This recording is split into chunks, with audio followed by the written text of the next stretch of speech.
Hello everyone, my self Rahul Bhati. अब हम start करने वाले हैं ओसी सब्जेक्ट यहाँ पे, ठीक है ना। तो ओसी सब्जेक्ट क्या है क्या नहीं है करके प्रैक्टिकल लेवल अप्रोच रहेगा, जैसे मैं आपको बाकी सब्जेक्ट भी पढ़ा रहा हूँ एग्जैक्टली उसी तरीके से ये चीज़ें आपके लिए रहेगी यहाँ पे। तो यहाँ पे बहुत सारी चीज़ें हम डिटेल में जाएंगे, केस स्टडीज़ में आपको पढ़ाऊंगा, क्योंकि यहाँ पे मेरा जो थिंकिंग है आपको प्रैक्टिकल लेवल आपको बताना और आपका थिंकिंग डेवलप करना इन टर्म्स ऑफ बिजनेस। अब आप देखोगे कॉमर्स के अंदर आपको 4 मेन सब्जेक्ट है, ठीक है। विद कॉम्बिनेशन में बात कर लेता हूं, ठीक है ना। और हर सब्जेक्ट पढ़ते वक्त आपको एक क्वेश्चन तो मन में आता ही होगा, भाई ये सब्जेक्ट हम किस लिए पढ़ते हैं, ठीक है ना। तो ये आपको मैं बताता हूं, ठीक है ना। चलो, सबसे पहले मेन है आपका अकाउंटेंसी, दैट इज बीके, ठीक है। बुक कीपिंग एंड अकाउंटेंसी बोल लो या अकाउंटिंग बोल लो, सब एक दूसरे के भाई बहन है, सब कुछ ठीक है, एक ही है। अब मेरी बात जरा समझ लो, और जो भी डिफरेंस है वो सब बताया हुआ है, ऐसी बात नहीं है, ठीक है ना। तो अब अकाउंटिंग बोल लो, बीके बोल लो, बुक कीपिंग बोल लो, ये जो आपका अकाउंट सब्जेक्ट है ये आपको बताता है कि हिसाब किताब कैसे रखना है, आपकी फाइनेंशियल पोजीशन क्या है, आप जो भी एक्टिविटीज करते हो क्या उसे आपको कैरी रखना है, क्या उसको आपको बढ़ाना है, क्या उसको कम करना है। ये डिसीजन आप फाइनेंशियल स्टेटमेंट्स बनाने के बाद आप ले पाते हो, ठीक है ना। तो ये काम हो गया अकाउंटेंसी का। अब उसके बाद बारी आती है इकोनॉमिक्स की, बारी आती है। अब इकोनॉमिक्स के अंदर आप क्या पढ़ते हो, क्या आपका अप्रोच होता है। जैसे मैंने आपको पढ़ाया तो मैंने बोला एक लाइफ इकोनॉमिक्स ले लो, मतलब अपने आप का कैरेक्टर भी आप एक इकोनॉमिक्स सब्जेक्ट के थ्रू बना सकते हो, ठीक है। ये तो हो गई थोड़ी सी बात जो मैंने उसका आकलन करके आपको बताया। इकोनॉमिक्स क्या करता है, प्रॉब्लम को सॉल्व करवाता है। कौन सी प्रॉब्लम, आप बोले सर फिर मैथ्स क्या करता है, बाद में आएंगे। इकोनॉमिक्स क्या करता है, प्रॉब्लम को सॉल्व करवाता है, स्कैरसिटी की, चीजों को कैसे हमें भापना है, कैसे उसे हमें सोचना है, और किन किन लोगों को क्या रिसोर्सेस असाइन करने हैं ताकि मैक्सिमम बेनिफिट डिराइव हो सके, मैक्सिमम आउटपुट डिराइव हो सके। जैसे एग्जांपल, पैसे बहुत लिमिटेड है, इंसान की सोच तो बढ़ती रहेगी भाई, लेकिन कौन सी सोच को प्रायोरिटी देनी है और उसके हिसाब से रिसोर्स अलोकेशन करवाना है, वो काम आपको सिखाता है इकोनॉमिक्स, प्रायोरिटी देना, ठीक है ना। नेक्स्ट बारी आ जाती है organisation of commerce and management. तो जो आपने सीखा कि हमें ये प्रॉब्लम सॉल्व करना है, हमें ऐसे ऐसे चीजें हम करेंगे, तो इकोनॉमिक्स लीड टू प्लानिंग कि हम कैसे प्लान करेंगे, वो हमें इकोनॉमिक्स देता है। उस प्लान को एग्जीक्यूट करने का काम ये ओसी सब्जेक्ट करवाता है। मैं आपको बता रहा हूं ऐसा आकलन इन सब्जेक्ट का आपको कोई बता नहीं पाएगा मेरे अलावा, ठीक है ना। तो मैंने अकाउंट्स के बारे में बात की, इको के बारे में बात की। इको आपको लेके जाता है प्लानिंग स्टेज पे, उसका एग्जीक्यूशन आपको काम करवाता है, ओसी करवाता है। और इन सब का रिजल्ट आपको कौन देता है भाई, कौन देता है भाई इन सब का रिजल्ट, इन सब का रिजल्ट आपको देता है अकाउंटेंसी। अब ये 3 सब्जेक्ट के बारे में बात कर ली मैंने। फिर है आपका एक एसपी सब्जेक्ट। अब ये सब काम करते वक्त आपको रूल्स एंड रेगुलेशंस पता होनी चाहिए कि भाई इतने बड़े लेवल का काम हो रहा है, तो आप कर रहे हो तो आपके ऊपर रिस्पॉन्सिबिलिटी है, लोग आप पे ट्रस्ट कर रहे हैं, मैं आपको पढ़ा रहा हूं, बराबर है कि नहीं है। तो आप मुझे कुछ तो ट्रस्ट करते होंगे थोड़ा तो, कि भाई ये बंदा हमें कुछ तो बताएगा, अलग चीज है, कुछ तो हमें इनसे सीखने मिल रही है, तो वो ट्रस्ट फैक्टर है। तो इतने लोगों का ट्रस्ट, एक ऑर्गेनाइजेशन बनी गई है, तो ये ट्रस्ट अचानक से क्या हो जाए, अचानक से टूट जाएगा तो क्या होगा, बहुत सारे लोगों के साथ क्या हो जाएगा, अन्याय हो जाएगा। मैं इन टर्म्स ऑफ बिजनेस बात कर रहा हूं, ठीक है ना। सिंपल सा अगर एक सोचो ना, आपने मुझे पैसे दिए कुछ काम के लिए, ठीक है, पर आपका काम ही नहीं हो रहा है, तो फिर वो फायदा है क्या, तो फ्रॉड में कहलाऊंगा मैं अपने आप को, बराबर है कि नहीं है। आप मुझे क्या कर दोगे, केस कर दोगे, आप मुझे ढूंढोगे कहां पे। तो आप समझ रहे हो, एग्जाम्पल मैं मेरे पे ले रहा हूं, वैसे कोई कंपनी है, एक सिंपल सोचो, 24 दिन में पैसे डबल, हेरा फेरी, फिर हेरा फेरी मूवी देखी थी ना आपने, 24 दिन में पैसे डबल, तो क्या हो गया था वहां पे, फ्रॉड हो गया था। कहां पे आप पकड़ोगे, किन लोगों को, किधर आप जाओगे। तो ये ऐसी सब चीजें हो जाती हैं। तो ये देखने का काम किसका है, गवर्नमेंट का काम है।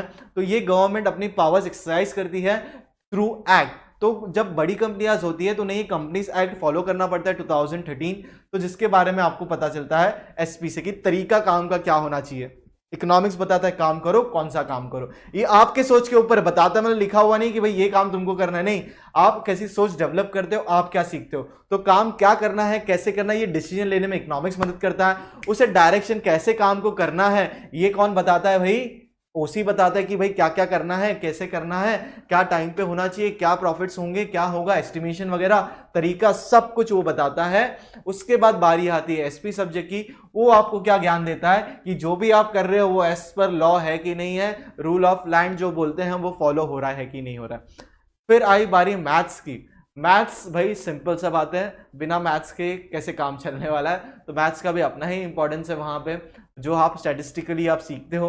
मैथ्स का मीनिंग अगर मैं बोलूँ तो एडिशन, सब्ट्रैक्शन, डिवीजन और क्या हो गया आपका मल्टीप्लिकेशन वगैरह, जो 4 चीज़ें बोर्ड मास में आप करते हो, तो बस वही तो मैथ्स है। बाकी तो चीज़ें बस चलती रहती है, सब मोह माया है। ठीक है, डेरिवेशन, इंटीग्रेशन, जो मैथ्स वाले बच्चे हैं, ठीक है ना, चलो बस। तो ये बारी मैंने आपको बतानी थी, सब इंट्रोडक्शन सब्जेक्ट के बारे में। अब आते हैं हमारे subject that is organisation of commerce and management पे। तो यहाँ पे देखो, ऑर्गेनाइजेशन तो आपको समझ में आ गया, ठीक है भाई, चीज़ों को हमें कैसे करना है, क्या करना है, वो सब चीज़ों के बारे में, किस चीज़ का हमें ऑर्गेनाइजेशन करना है। Commerce, commerce means what, actual में एक होता है ट्रेड, ठीक है ना, एम्प्लॉयमेंट, बिजनेस, प्रोफेशन। ट्रेड बोलेंगे तो क्या बिजनेस कर रहे हैं एक दूसरे के साथ, एम्प्लॉयमेंट एक इंसान कितने जन को एम्प्लॉयमेंट दे रहा है, बिजनेस तो आपको समझ में आता है। प्रोफेशन जैसे कि सीए हो गए, ठीक है, डॉक्टर हो गए, लॉयर्स हो गए, ये प्रोफेशन में उनकी गिनती होती है। अब इनको क्या करना पड़ता है, आप खुद एक सोचो ना, एक हॉस्पिटल सिर्फ डॉक्टर से चलता है क्या? नहीं, बहुत सारे उसके अंदर लोग इन्वॉल्व हैं, किसी ने पैसा लगाया होगा या तो डॉक्टर ने खुद ने अपने पैसे लगाए होंगे, ठीक है, उसके बाद दूसरे और डॉक्टर्स हैं, फिर स्टाफ है, नर्सेज हैं, वार्ड बॉयज हैं, बराबर है, वहाँ पे साफ सफाई करने वाले कर्मचारी हैं, उसके बाद एडमिन अलग संभालते हैं, दवाइयाँ साथ टाइम पे पहुँच रही है कि नहीं पहुँच रही है, किस जगह पे हॉस्पिटल बनाया गया है, बेड्स अवेलेबल है क्या। तो सोचो ना, एक हॉस्पिटल रन करने को कितनी सारी चीज़ें आ जाती हैं। तो डॉक्टर ने कभी एमबीए की पढ़ाई नहीं की है, लेकिन कॉमन सेंस वाली बात है, आप समझो, डॉक्टर को भी हॉस्पिटल को मैनेज करना है। तो मैनेज करना मतलब क्या, आपको भी अपना जीवन मैनेज करना है भाई, ठीक है। आपका भी नाम डाल दो यहाँ पे, बस आपको भी डाल दो, अपने आप को डाल दो, सब लोग यहाँ पे इन्वॉल्व हो जाओ, ठीक है। हमें भी क्या करना है, ऑर्गेनाइज करना है, हमें भी अपने आप को मैनेज करना है। कैसे करेंगे देखते हैं, जरा सीखेंगे भाई, टॉपिक शुरू तो होने दो, बस अभी तो सब्जेक्ट का इंट्रोडक्शन चल रहा है यहाँ पे। Management, coordination of resources bye planning. पहला क्या है, sorry, coordination of resources bye, पहले तो रिसोर्सेज क्या हो गए, बहुत सारी चीजें हो गई, ठीक है ना। अब आपको पढ़ाई करना है तो आपको क्या चाहिए, कॉलेज चाहिए, लेक्चर्स चाहिए, बराबर है कि नहीं है, और एक आपका जहां पे भी आपको कोचिंग ज्वाइन करनी वो हो गया, उसके बाद आपको बुक्स चाहिए, ठीक है ना, और क्या चाहिए आपको, खाने पीने को तो मिल ही रहा है। तो फिर मार्क्स में डिविएशन क्यों है, मार्क्स में डिविएशन क्यों है सब बच्चों के। अगर मैं एबीसीडी का टेस्ट लेता हूं तो बताओ मेरे को कौन सा बच्चा गलत करेगा, सबको ए टू जेड पूरा होगा करेक्ट आएगा, सबको आउट ऑफ मार्क्स आएगा। क्या हो चुका पता है, अभी के टाइम पे स्टूडेंट्स मोनोटोनस बन चुके कि भाई ये पढ़ना है, ये लर्न करना है, ये हमें टेस्ट देना है, हमें एग्जाम्स देनी है। भाई बुक के बाहर भी दुनिया है, जो दुनिया मैं आपको यहाँ पे लेके जाऊंगा उसी के द्वारा। तो आपको अपनी लाइफ को भी प्लान करना है, जो हम इकोनॉमिक्स पे बात कर रहे थे ना, अपने आप को मजबूत बनाओ, ठीक है ना, अपने आप को क्या करो, प्राइस टेकर की प्राइस मेकर बनना है। आपको प्राइस टेकर बनना है कि प्राइस मेकर बनना है, आपको जो मिला वो नहीं चाहिए, हमें हमारी प्राइस क्या करनी है, सामने से कोट करनी, भाई इतना का पैसा दोगे हम आपके इधर आके काम करेंगे, नहीं है तो हम हमारा काम खुद से कर लेंगे, ठीक है ना। तो ऐसा आपको बनना है, ठीक है। तो इसके लिए प्लानिंग, ऑर्गेनाइजिंग, फिर क्या है डायरेक्टिंग, और क्या है नेक्स्ट कंट्रोलिंग। आप जो भी कॉन्सेप्ट सीखते हो आपको उसको अपने जीवन में अप्लाई करना है और अच्छे तरीके से लेके जाना है। तो यही सब ज्ञान का पैसा, आप बाद में आपको ज्ञान चाहिए रहेगा भाई, ज्यादा पैसा देना पड़ेगा क्योंकि उस टाइम में प्रोफेशनल लोग आपको ये सब ज्ञान देंगे, ठीक है ना। तो ये किस लिए करना है, टू अटेंड डिजायर्ड ऑब्जेक्टिव। आपने जो सोचा था, अगर मैं सोच रहा हूं 12वीं में मुझे क्या करना है, अगर सिर्फ 12वीं की बात करता हूं मैं, मुझे क्या करना है, मुझे अच्छे मार्क्स लाना है, तो क्या कैसे आ जाएंगे, ऐसे ही आ जाएंगे क्या मार्क्स, एडमिशन ले लिया कॉलेज में, ज्वाइन कर लिया जहां पे आपको ज्वाइन करना था, बुक ले ली, बस आ गए मार्क्स। अरे भाई दिन रात मेहनत करनी है, लोग इधर नहीं जाके भी खुद से भी पढ़ के पढ़ ले रहे हैं। ये बात नहीं है, कोई सक्सेस का कोई फॉर्मूला नहीं कि ऐसा करोगे इतना पैसा खर्चा करोगे तो ही काम होने वाला है। भाई पढ़ना तो पड़ेगा, आपको अपना प्लानिंग खुद करना पड़ेगा। मैं आपको प्लान करके दे दूं यार, सुबह इतने बजे उठो, ये 2 घंटा ये काम करो, ये सब्जेक्ट पढ़ो, वो सब्जेक्ट पढ़ो, चलो वो मेरा काम है, मतलब एक काम तो ही है, मैं आपको डायरेक्शंस दे दूंगा, लेकिन मैं चाहता हूं डायरेक्शन आप खुद अपने लिए प्लान करो, ताकि आगे जाके आप कोई भी सिचुएशन हो आप वो प्लानिंग सीख पाओ, ठीक है ना। तो ये इंपॉर्टेंट है। तो ये थोड़ी सी चीजें अगर किसी को लिखनी है तो लिख लो, कोई दिक्कत नहीं है। फिर हम बढ़ते हैं आगे।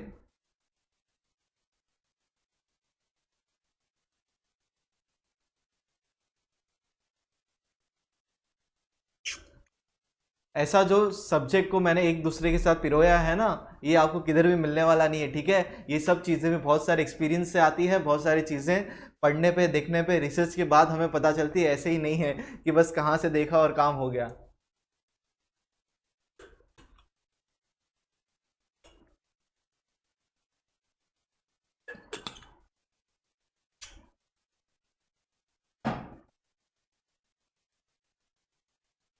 ठीक है।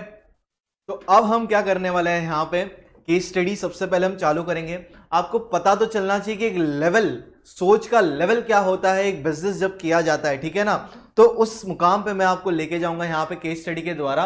सब्जेक्ट की तो चिंता करो ही मत, सब्जेक्ट तो बहुत सिंपल बन ही जाएगा आपके लिए, लेकिन एक लाइफ टाइम के लिए आपके लिए कुछ आदतें बनानी है मुझे, तो बनाने के लिए थोड़ा तो समय लगेगा, और वो समय मैं अपने आपसे पूरा का पूरा लूंगा, वो भी हक से, ठीक है ना।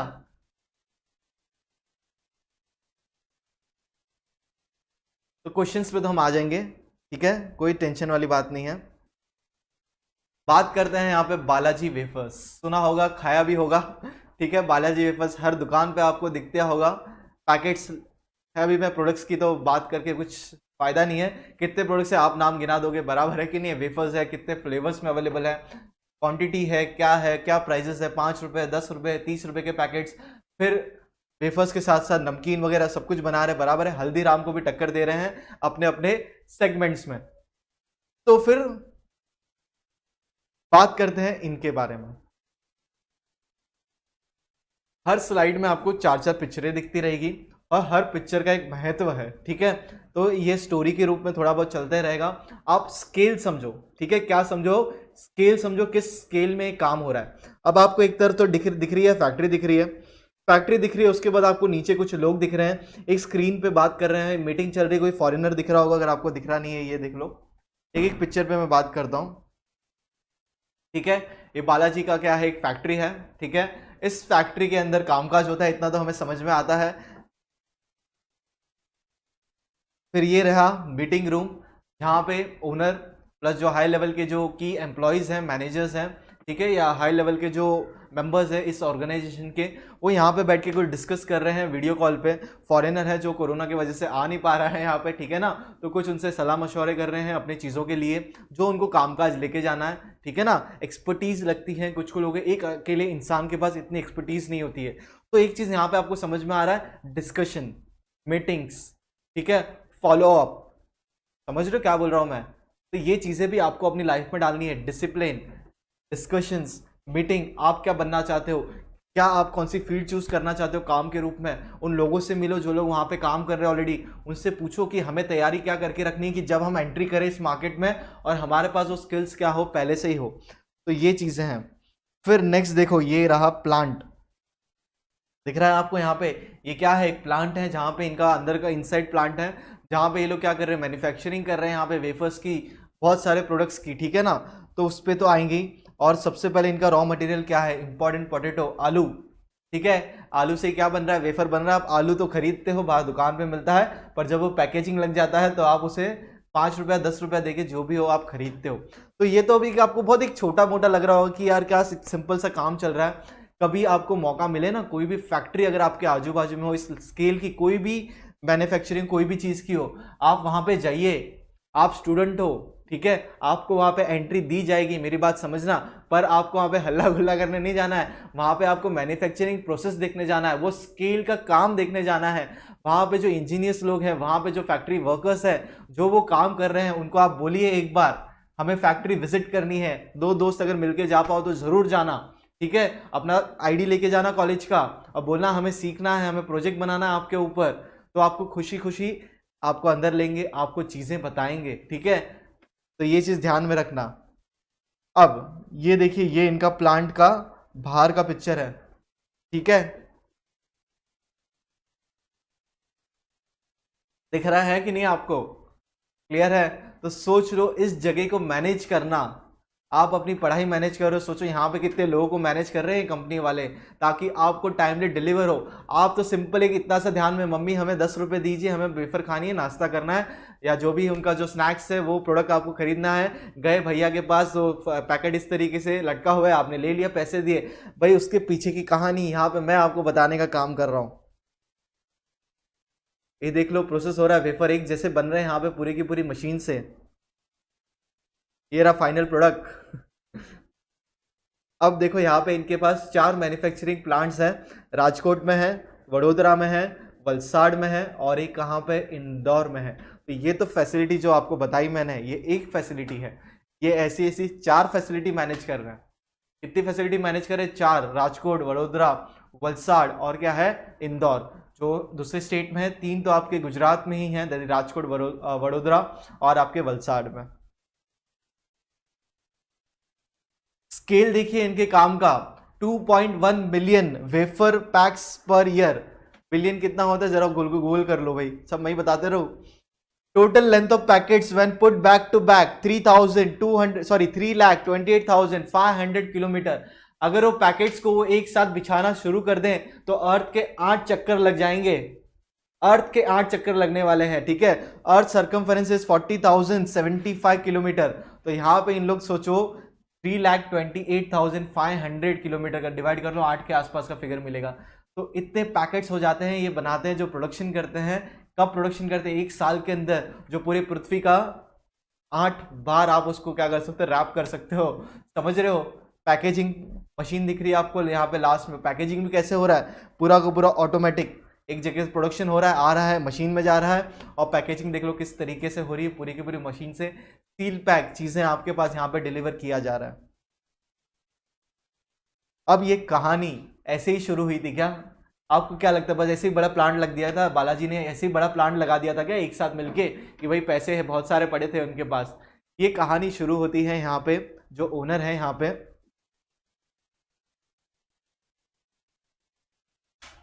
ठीक है ना। तो ये जो बालाजी वेफर की जो कहानी थी कंपनी की, ये शुरू होती थी एक कैंटीन से, ठीक है। और 2 भाइयों ने मिलकर ये काम शुरू किया था, चंदू भाई विरानी और क्या है, भिकू भाई विरानी।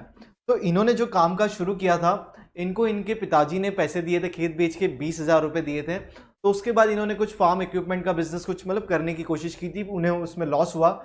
उसके बाद 1974 के अंदर यहाँ पे इनको एक सिनेमा हॉल का एक कैंटीन का कॉन्ट्रैक्ट भी दिया गया था, मतलब मिला इनको। तो वो मैनेज करते थे। अब वो जो मैनेज करते थे उसके अंदर क्या दिक्कतें आने लगी, कामकाज चल रहा था अच्छी बात है, लेकिन वहाँ पे जो स्नैक्स की डिमांड थी, ठीक है, उन्होंने वो चीज़ें देखी, परखी, समझा, और वो चीज़ें खरीदते थे और उनको मतलब रिटेल वाला काम था, उनको बेच देते थे। लेकिन वहाँ पे उन्होंने गैप देखा। क्या गैप देखा? अच्छा क्वालिटी। तो उन्होंने जो वेफर का आप दिख रहा है, एक खुद मैन्युफैक्चरिंग करने का डिसीजन लिया। शुरुआत देखो कहाँ से हुई है, खुद मैन्युफैक्चरिंग करने का डिसीजन लिया गया, वेफर्स हम खुद बनाएंगे। वो अपने घर पे बनाते थे, ठीक है। उसके बाद पैकेजिंग कर रहे हैं खुद से, मैनुअली पैकेजिंग चल रही है। इसके अंदर उन्होंने दिक्कत देखी। क्या दिक्कतें देखी उन्होंने? ये दिक्कत देखी उन्होंने कि भाई जो प्रोडक्ट्स है सिमिलर नहीं है, किसी में हवा कम है, बराबर है, या प्रोसेस बराबर नहीं हो पा रहा है, पैकेजिंग बराबर नहीं हो पा रही है, और स्लो भी पैकेजिंग हो रही है। उन्होंने इन्वेस्ट किया इस तरीके के इंफ्रास्ट्रक्चर में। रातों रात नहीं हुआ ये काम, ठीक है ना। आप समझो ये चीज़ों को। आज की तारीख में बालाजी वेफर्स 5,000 लोगों को रोजगार देते हैं, 5,000 लोगों को एम्प्लॉय करते हैं, 2,400 करोड़ का इनका टर्नओवर है, ठीक है। वो तो और बढ़ने ही वाला है, नया प्लांट भी इन्होंने सेटअप किया है। ये सब नए प्लांट के बारे में चल रहा है।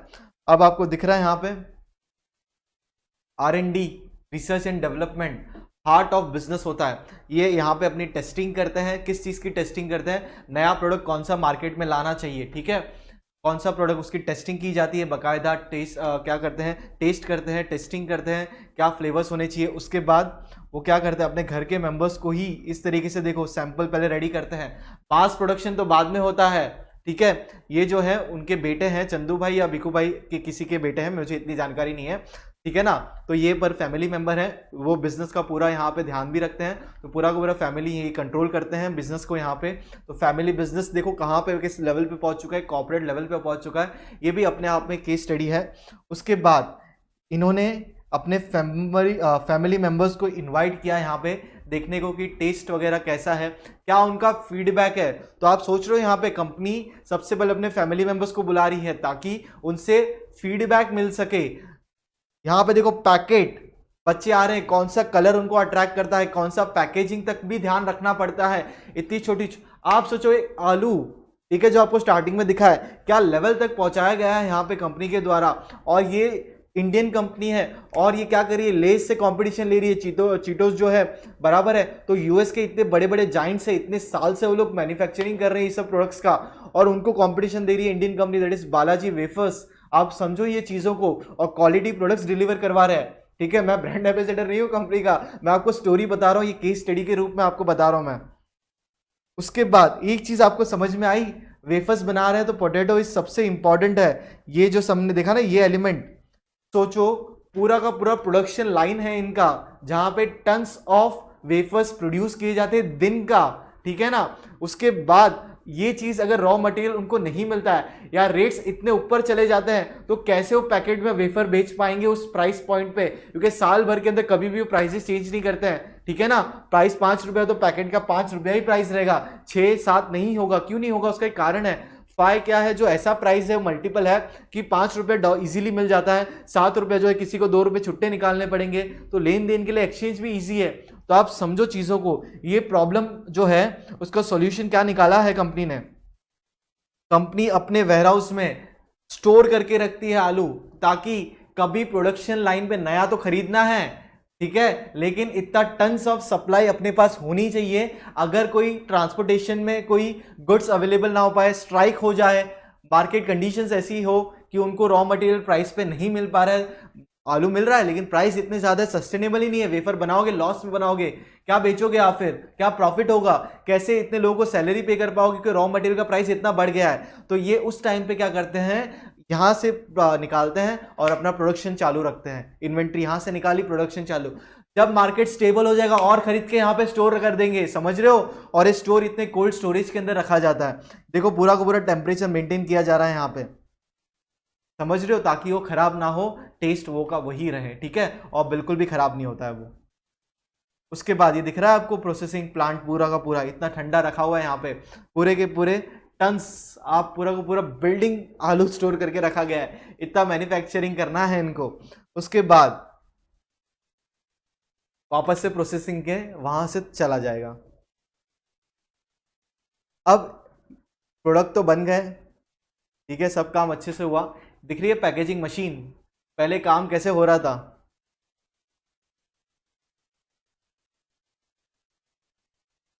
समझ में आ रहा है आपको difference.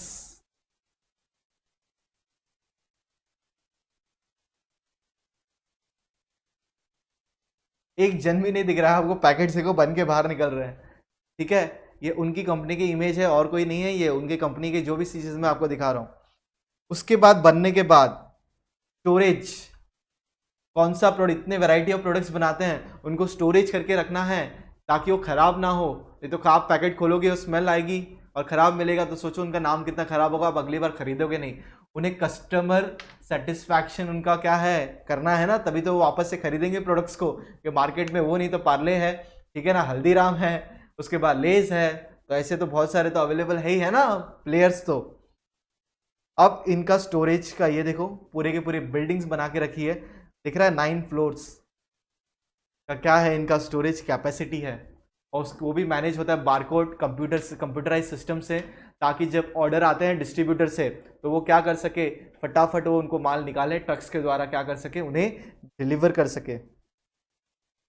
Storage capacity of Balaji is around, ASRS ये सिस्टम है, around 5 lakh carton, 5 lakh packet नहीं बोला है, 5 लाख कार्टन, बड़े बड़े बॉक्सेस, वो भी कितने, 5 लाख कैपेसिटी है। तो वहां से वो क्या करते हैं, डिस्ट्रीब्यूशन चलाते हैं हर जगह से अपना, ताकि पूरे के पूरे ये महाराष्ट्र में, गुजरात में, ठीक है, और ये अपना अस्तित्व फैलाते जा रहे हैं अलग अलग स्टेट्स के अंदर। तो उस हिसाब से इनका काम चल रहा है। उसके बाद ये दिख रहा है आपको बॉक्सेस के बॉक्सेस, पूरे के पूरे माल बन के रेडी है, ये फिनिश गुड्स के वहां पे ये है। एक तो रॉ मटेरियल से शुरुआत हुई थी, उसके पहले मैन्युफैक्चरिंग आपको प्लांट दिखाया गया, मैनेज करने कैसे मैनेज होता है वो आपको दिखाया गया। ये देखिए यहाँ से ट्रांसपोर्टेशन का सिलसिला चल रहा है, ट्रक्स हैं, वेफर ट्रांसपोर्ट हो रहा है, सिर्फ वेफर।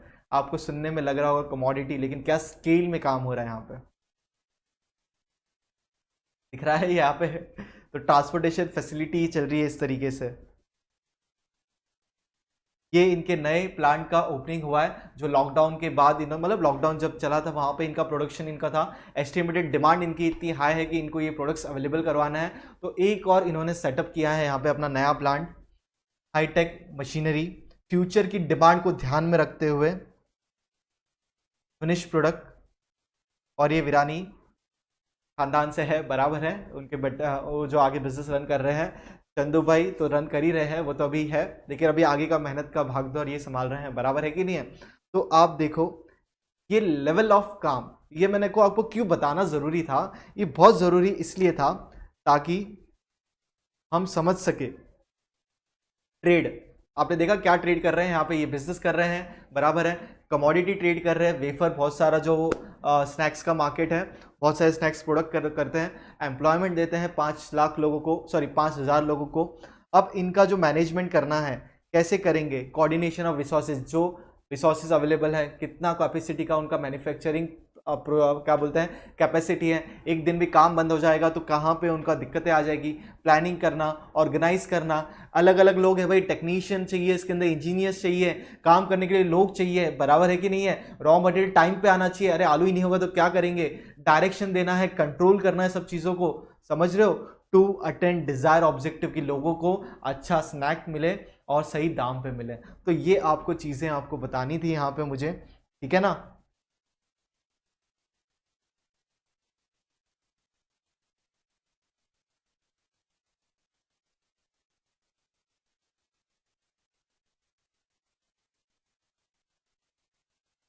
अब आ जाते हैं मीनिंग एंड डेफिनेशन पे, ठीक है, ज़रूरी है ना ये सब भी पढ़ना अभी। तो अब ये अप्रोच हमारा रहेगा और ऐसी बहुत सारी केस स्टडीज जगह जगह पे जहाँ पे मुझे लगेगी आती रहेगी और अलग से भी आपको मिलती रहेगी, तो वो तो चलता रहेगा सिलसिला।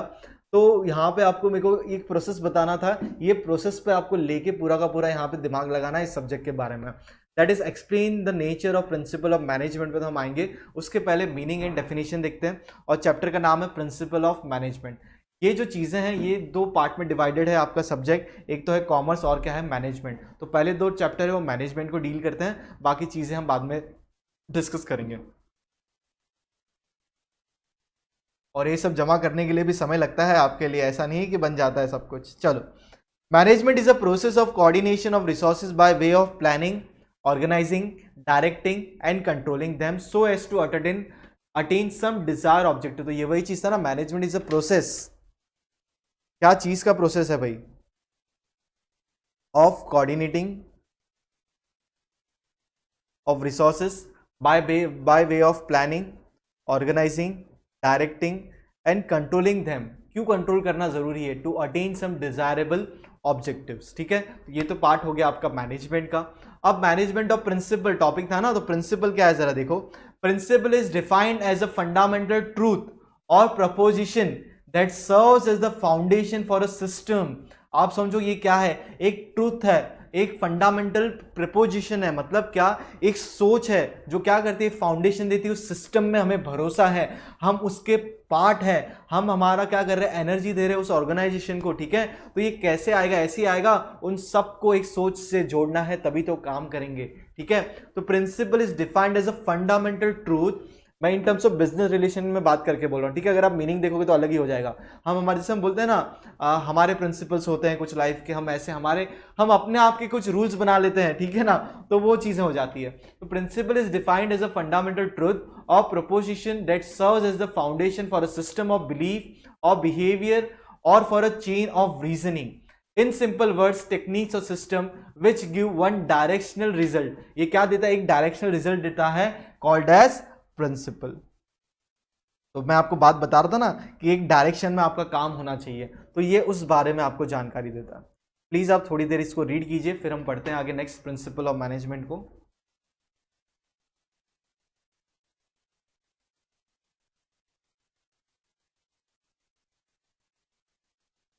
ठीक है, चलो। अब principle of management, the principle used for management of business organisation are called as principle of management. मतलब जो तरीके, प्रिंसिपल्स बोले तो मैं क्या बोलूं, तरीका बोल दूं,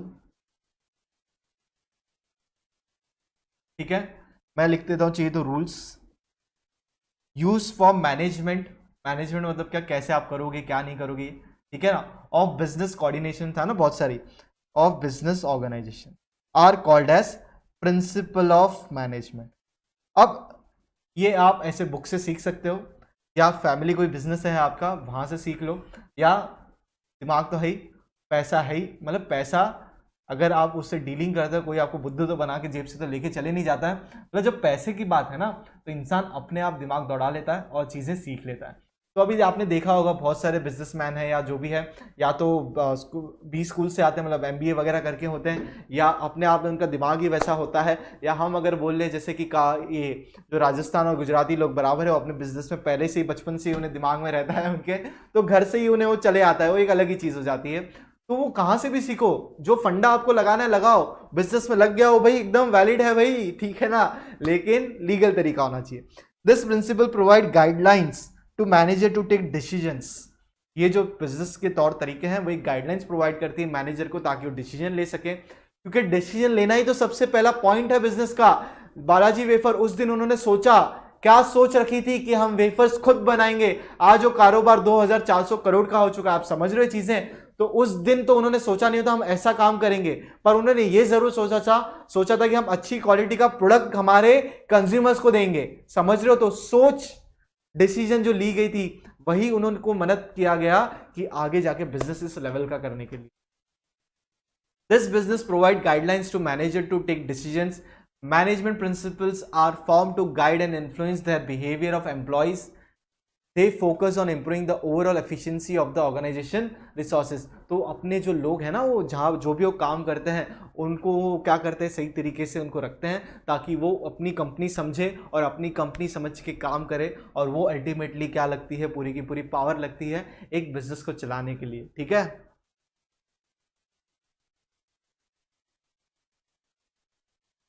तो यहाँ पे इतना इंट्रोडक्शन आपको सब्जेक्ट का मिल चुका है, टॉपिक का मिल चुका है, ठीक है। मैनेज वाली चीज़ों को सही तरीके से कंट्रोल करना, अपना डिज़ायर ऑब्जेक्टिव निकालना, वैसे ही आपको भी अपनी पढ़ाई को भी क्या करना है, कंट्रोल में ले लेना है। टाइम कितना है, क्या पढ़ाई करनी है, कैसे करनी है, आपको खुद को ही उसके क्या करना है, प्रिंसिपल सेट करना है कि ये टाइम पे इतनी पढ़ाई, वो टाइम पे उतनी पढ़ाई, और इन सब का कोऑर्डिनेशन करके आपको क्या निकालना है, आपका डिज़ायर ऑब्जेक्टिव निकालना है, ठीक है।